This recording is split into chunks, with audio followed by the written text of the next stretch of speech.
Confront the AP. I need some opinions from those who have gone through something similar. TLDR on my situation.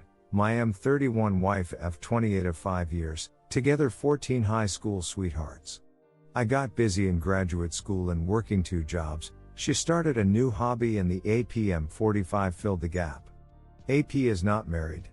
They had us time once on a trip last month and she left me for him immediately after. From the snooping I did, I have verified that they were never intimate before. We are 1 month post D-Day. She has a new apartment. She says she doesn't know who he was to her BFGF, friend with benefits etc. They are still seeing each other though. I knew this guy. He knows me, bought me a beer a few times. My question is whether I can live with myself if I don't confront him about it. I'm confident that I will be able to control myself and not get physical. I just want to go up to him and say, dude, what the fuck? Start talking. I'm not looking for answers from him. I'm not looking for an apology. I guess I just want to let him know that I'm not okay with what's going on. Thoughts? Thanks everyone. Edit, I've decided not to confront for the time being. He is a lowlife who doesn't deserve my mental anguish. Update, regressing. Background, high school sweethearts together 14 married 5 years. She 29F left me 31 meters for a 45 meters guy from her hobby group. She told me about a 6-month EA, culminated with a PA. She broke it off with me citing lack of intimacy. I think she just got addicted to the dopamine hits during her EA and forgot I used to make her feel that way.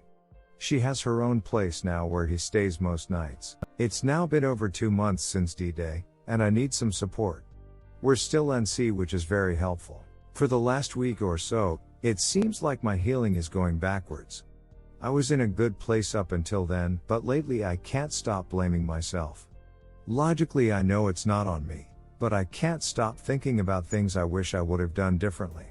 This quarantine gives me too much free time to let my mind wander. I finally got to a point of thinking about her only about 6 hours a day rather than the whole day, but now I'm back to about 8-10 hours per day. One of our mutual friends asked me whether it would make me feel better if they ended up getting married, like it wasn't just a fling, but she actually fell in love with him.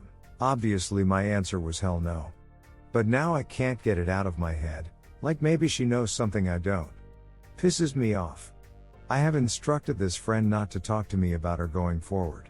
I know that she's the broken one, and I was a good husband, but I can't stop blaming myself for not being who she needed me to be after all these years. Thanks all. Update, it finally happened. 4-month update. Sometimes I just have to laugh at the absurdity of 2020, and we're not even halfway through. SDBXW and I have been NC for 3-ish months. Divorce papers have been filed uncontested and our hearing is scheduled for the end of June. In theory, it should all be over soon. She's been telling people that we're not together anymore because she fell in love with someone else. Sounds all romantic, doesn't it? Of course she chooses to omit the whole cheating part. I have been feeling fantastic overall. The quarantine, as much as I hate it, made me stay home and just get used to being alone. Now I actually enjoy my alone time. I have a very productive and healthy routine that I stick to on weekdays while working from home. I have been on 8 or so dates with an amazing new woman who is thrilled to be with me, and it feels really good. NRE really does feel like a drug, but I have the wherewithal to understand that's what these feelings are. This is the easy part. I have been honest about my situation and she has been very understanding. When I have my bad days usually triggered by a dream, I tell her that I need a little space that day and she is very understanding. Yesterday, after 3 months NC, my SDBXW texted me saying, hey, I just wanted to make sure everything is okay with you. If you want to talk with someone, I am here for you. For some reason, this message really ducked me up, for lack of a better term. I'm sure most on here can relate. I felt sadness, anger, confusion, everything. I had a few replied written out but deleted them all and deleted the text. Today I am glad I did. Then again today, after I texted her about some logistics, I kept getting emails from our old bank. She said again, sorry about that.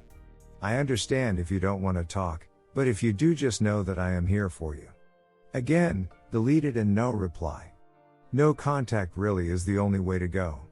It's natural for me to want to read into these messages, I think to myself, maybe things with the old man dipshit are finally falling apart, or maybe she has something she wants to tell me, or maybe she heard him seeing someone else. Anyways, thanks again for everything. Everyone said she would eventually try to crawl back into my life in one form or another, but I didn't believe it. And here we are. Edit, wow, thanks for the gold. Thanks again so much for this community. The responses have been amazing and have helped me wrap my head around the true meaning of that message. Update, mutual friends. Last night I had an argument with some really good mutual friends who kept trying to comfort my ex. They kept saying that there are two sides to every story, and that she is hurting too still with APBTW. I sent them this text this morning. Let me know if this sounds reasonable or not. Sorry things got a little heated last night. I was upset not because of EXWW actions, those are in the past. What really hurt my feelings was when you said that you didn't know whose story to believe. Like I said before, I'm not perfect and nobody is. The reality is that we didn't grow apart, we didn't agree to go our separate ways. She cheated on me, used me, and left me. That is the truth. However people want to interpret and act on that narrative is up to them. I know that you care about her as a friend, and that's very understandable, but I can't be your friend too. I need people in my life who believe me and trust me. Who aren't also friends with the person who purposefully and consciously hurt me so bad. I'm not asking you to pick sides, you have indicated that you won't do that. But this constant fence sitting does not work for me. When I found out my best friend cheated on his wife, I told him he was no longer welcome in my life. That behavior is not okay with me. Those are my values. I love you guys and I appreciate your friendship, but I've come to the realization that you will never see her the way I do. I've never broken up with friends before. And to be honest, I feel bad about the whole thing, but I also know deep down that it had to happen. Update. Those friends finally replied. Well, it has taken us a week to respond because honestly, we are not sure what to say. It seems like your mind is made up and we don't have much say in this. We hope you are happy with this decision and find peace. We will always be here if you change your mind, but we won't be letting anyone decide who we can and can't be friends with. We are all adults, and what happened between the two of you is your business. We truly hope this isn't the end of our friendship, but I suppose the ball is in your court now. I also found out they are in an open relationship which isn't working. Might explain them excusing her behavior more than the average couple. Update, black and white thinking. Over the last month or so, I've had 3 separate people say that my thinking has become too black and white since D-Day 6 months ago. The context has been different every instance, and I wanted to check with the community here to see if I am overreacting. The first one is obviously with my ex-WW when I tell people I am not at least yet willing to forgive her for what she did, and that I will never talk with her again, especially while she's still with her AP. Some friends who I have since detached from tell me that she is hurting too and that I am too cold about someone I used to love. I fired the aforementioned friends because they kept trying to explain my ex-view's actions based on what she told them. They also kept giving her updates on my life after I asked them not to. In the end, I don't think I'd be friends with people who are trying to sit on the fence.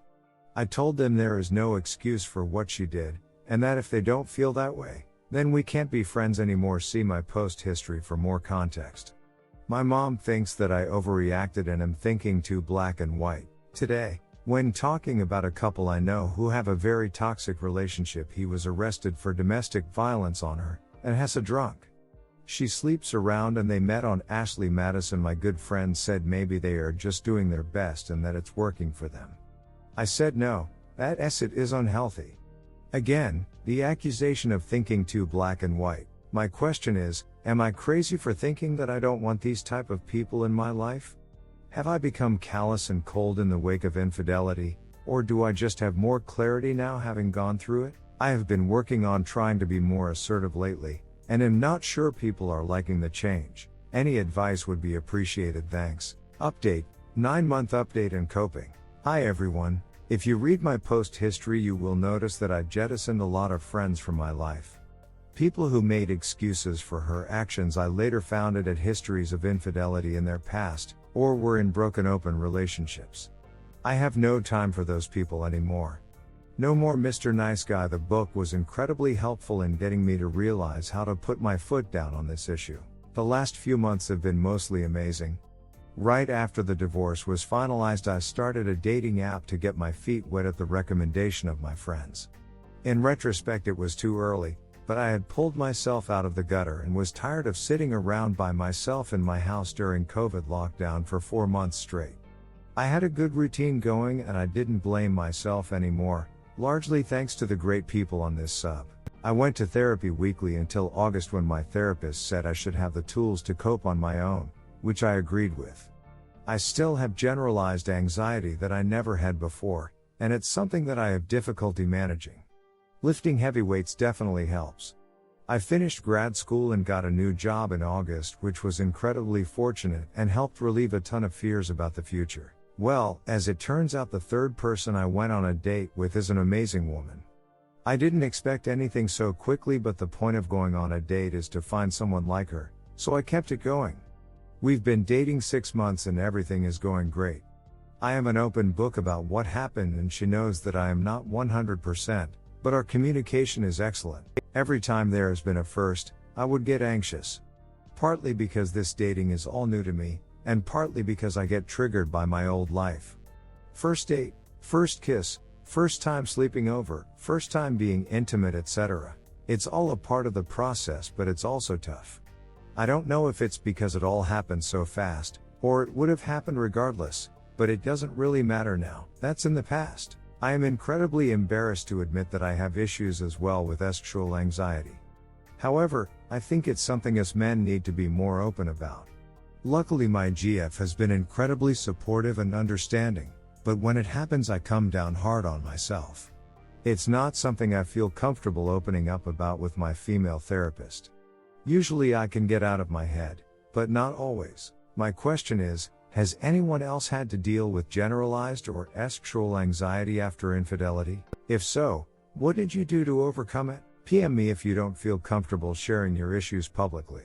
Thanks everyone. Redditor's reactions. Redditor 1, yep. First 6 months. I didn't realize that a small bubble of her cheating would creep in without me noticing. Locked away in the back of my mind. That would block me and I thought I would never recover no matter how much therapy. Couple of meditation exercises where you visualize the person next to you having a fun time together help a lot. After, everything went back to normal. Redditor 2, Viagra or another ed medication. It's not uncommon to have sexual anxiety with new partners. Especially after a long time with one partner. It's common, you will be fine.